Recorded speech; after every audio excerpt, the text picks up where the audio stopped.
And that's the one thing that they fear. That's the only thing they fear. So they're trying every other means to take over this country other than a direct assault against the people themselves. Well, we're being ruled by what I call a confiscatory Congress, or a confiscatory government. The word confiscatory, the definition is to seize private property for the public treasury, to seize by or as if by authority, and seized by a government appropriated. And isn't that exactly what our Congress and our government is doing right now? They're seizing private property to use for the public treasury. They are seizing it as if by authority, and they are appropriating our property.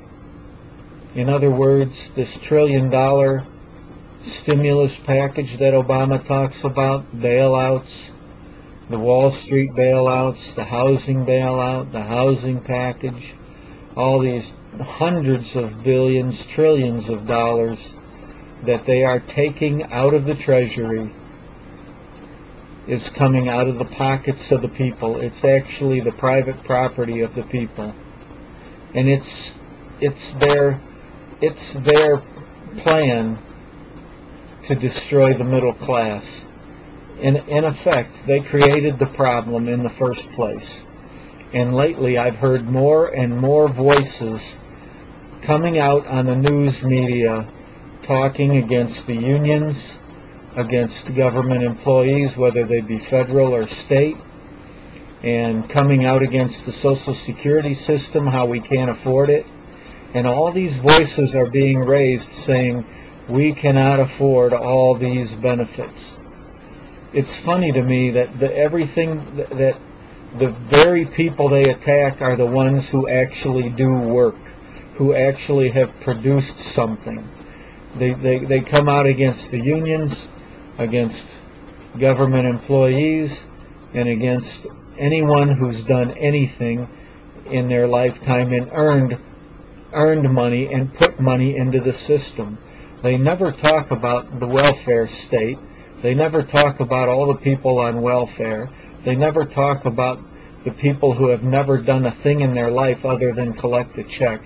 They never talk about how Congress has stolen every dime in the Social Security fund to spend on other things. They never talk about all the aid they give to other countries.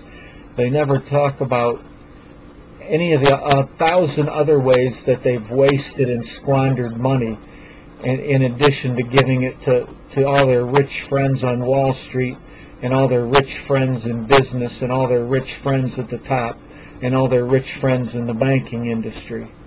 They never talk about that. They never talk about cutting money from them.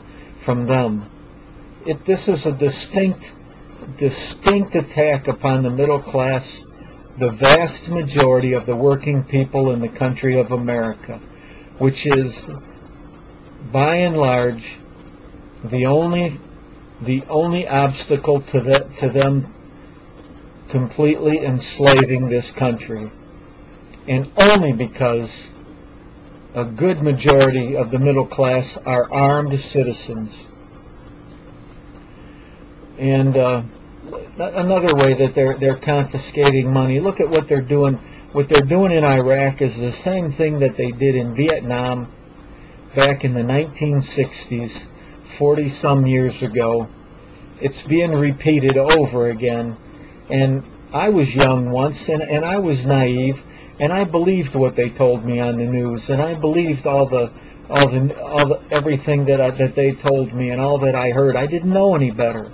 I was young when the Vietnam War was going on. I had no idea what was really going on.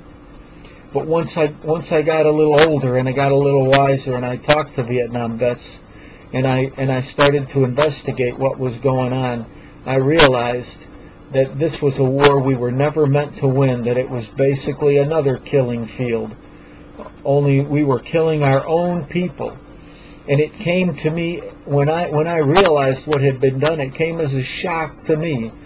I was so naive, it came as a shock that our own leaders would willingly sacrifice our own people for money, just for greed.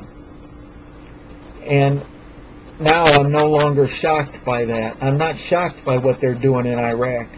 I think it's in their nature to do what they're doing in Iraq. It's in their nature to sacrifice young men's lives just so they can collect their blood money. That's their nature. That's what they do. But what's more shocking to me than anything is that people would let this happen again. That's what shocks me. We have come to the point in this country where the sheeple are either so stupid or so blind or just so apathetic that nobody even cares anymore. It seems that there are very few honest men left, and they're outnumbered by all the criminals, especially the ones at the top of the power structure. We know these are facts, and we seem seemingly helpless to stop what's going on. But for the moment, we have a country with some freedoms that do exist, primarily because we have an armed populace in this country.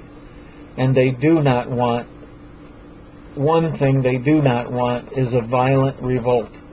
They do not want that to occur yet. It does not suit their purposes to see that type of bloodbath. Although the time may come when they become so desperate, if they see that they're losing control, they may just agitate for a civil war in this country. Who knows? Only God knows the future. Well, I don't know why our country came to this, but I do know that there is only one answer for our country. In my mind, in my heart, I believe we must get back to God. We must get back to the biblical principles. We must get back to being a moral people. We must get back to the rule of law.